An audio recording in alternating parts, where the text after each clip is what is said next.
સાથે હું છું શિવાની। નજર કરીએ ન્યૂઝ ફટાફટ પર।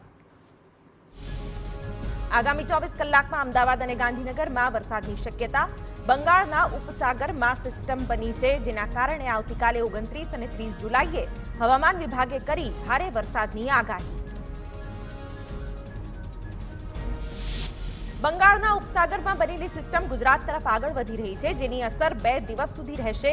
મધ્ય ગુજરાતમાં પણ ભારે વરસાદની સંભાવના। કચ્છ અને દક્ષિણ ગુજરાતમાં પણ વરસાદની શક્યતા। ઓફશોર ટ્રફના કારણે દક્ષિણ ગુજરાતમાં ભારે વરસાદની શક્યતા। હવામાન વિભાગની સાર્વત્રિક વરસાદ અંગે આગાહી। ગુજરાતમાં આગામી 7 દિવસ વરસાદી માહોલ રહેશે। સમગ્ર ગુજરાતમાં છવાશે વરસાદી માહોલ। ક્યાંક ભારે તો ક્યાંક અતિ ભારે વરસાદની આગાહી। તો આવતીકાલે વડોદરા અને છોટાઉદેપુરમાં અત્યંત ભારે વરસાદની આગાહી।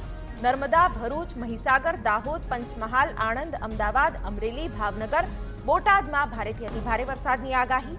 આગામી 5 દિવસ માછીમારોને દરિયો ન ખેડવા સૂચના। દક્ષિણ ગુજરાતમાં ભારે વરસાદની આગાહી। અમદાવાદમાં અતિ ભારે વરસાદની શક્યતા। આવતીકાલે વડોદરા અને છોટાઉદેપુરમાં અત્યંત ભારે વરસાદની આગાહી। સૌરાષ્ટ્રમાં પણ અતિ ભારે વરસાદની આગાહી। ઓફશોર ટ્રફ અને શિયર ઝોન સક્રિય થતા અત્યંત ભારે વરસાદની આગાહી।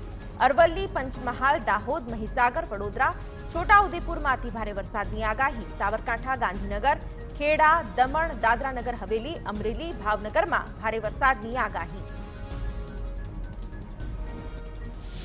વડોદરાના વડસરમાં રેસ્ક્યુ કામગીરી યથાવત। એનડીઆરએફની ટીમ દ્વારા 7 લોકોને રેસ્ક્યુ કરી સલામત સ્થળે ખસેડાયા। વડસરમાં કેડસમાં વરસાદી પાણી ફરી વળતા લોકો મુશ્કેલીમાં મુકાયા। તંત્ર દ્વારા સંપર્ક વિહોણા ગામ સુધી પહોંચી લોકોની કરાઈ રહી છે મદદ। વડોદરાના અનખોલ ગામમાં મહાકાય મગર આવી જતા લોકોમાં ભય। 7 ફૂટનો મગર આવતા લોકોએ સૃષ્ટિ નેચર ફાઉન્ડેશનના સભ્યોને કરી જાણ। અડધી રાત્રે 3:30 વાગે મગરનું કરવામાં આવ્યું રેસ્ક્યુ। મગરનું રેસ્ક્યુ કરી વન વિભાગને સોંપવામાં આવ્યો।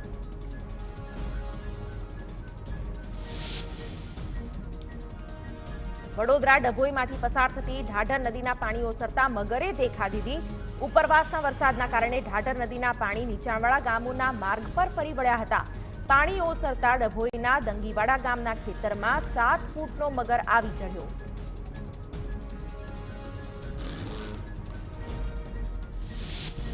વડોદરા વિશ્વામિત્રીમાં પૂર બાદ શહેરમાં મગરના આટાફેરા। વિશ્વામિત્રીના કાંઠા વિસ્તારમાં મગર લટાર મારતા જોવા મળ્યો। મગર દેખાતા સ્થાનિકોના જીવ તાળવે ચોંટ્યા। ચાપડ ગામ પાસે મહાકાય મગર પાણીમાં ટહેલતો જોવા મળ્યો। વડસર બાદ અકોટાના દર્શનમ એવન્યુ બહાર પણ મગર દેખાયો। વડોદરામાં વરસાદનું પાણી ભરાતા વેપારીઓને મોટું નુકસાન। સયાજીગંજ વિસ્તારમાં આવેલા ફોનિક્સ કોમ્પ્લેક્સના બેઝમેન્ટમાં આવેલી દુકાનો પાણીમાં ગરકાવ। 45 દુકાનો પાણીમાં ડૂબી ગઈ। હજી પણ નથી ઓસર્યા પાણી। દુકાનદારોને લાખો રૂપિયાનું નુકસાન થયું। સામાન કાઢવાનો પણ સમય નથી મળ્યો। વરસાદે વિરામ લીધો હોવા છતાં વડોદરાના વાઘોડિયા રોડ પર હાલાકી। વૈકુંઠ સોસાયટીમાં હજુ પણ પાણી ઓસર્યા નથી। 1700 મકાનમાં ભરાયેલા પાણીને લઈને મેયર પિંકી સોનીએ અસરગ્રસ્ત વિસ્તારની મુલાકાત લીધી। અસરગ્રસ્તોને આક્રોશ સાથે રજૂઆત કરી। મેયરે પણ પાણીના નિકાલ માટે અધિકારીઓને આદેશ કર્યા।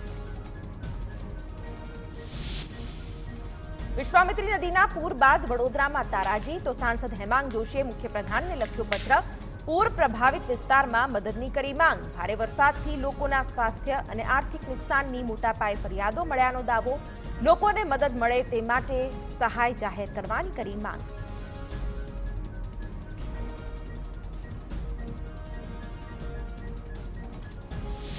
વડોદરામાં 2 દિવસ પહેલા પડેલા 13 થી 14 ઇંચ વરસાદમાં વડોદરા શહેરની સુરત બદલાઈ ગઈ।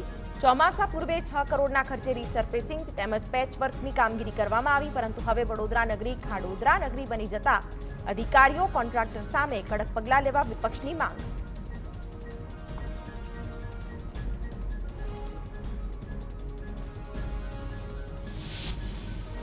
વડોદરામાં વિશ્વામિત્રી નદીની સપાટીમાં સતત ઘટાડો, આજવા ડેમમાંથી પાણી છોડવાનું બંધ કરતા મોટી રાહત.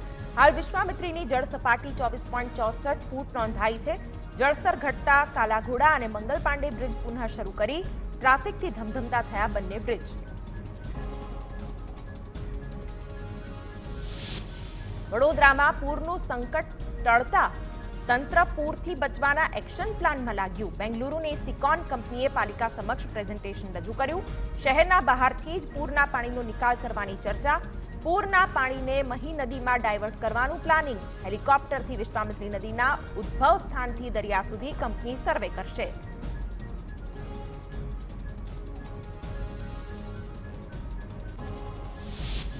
વડોદરાના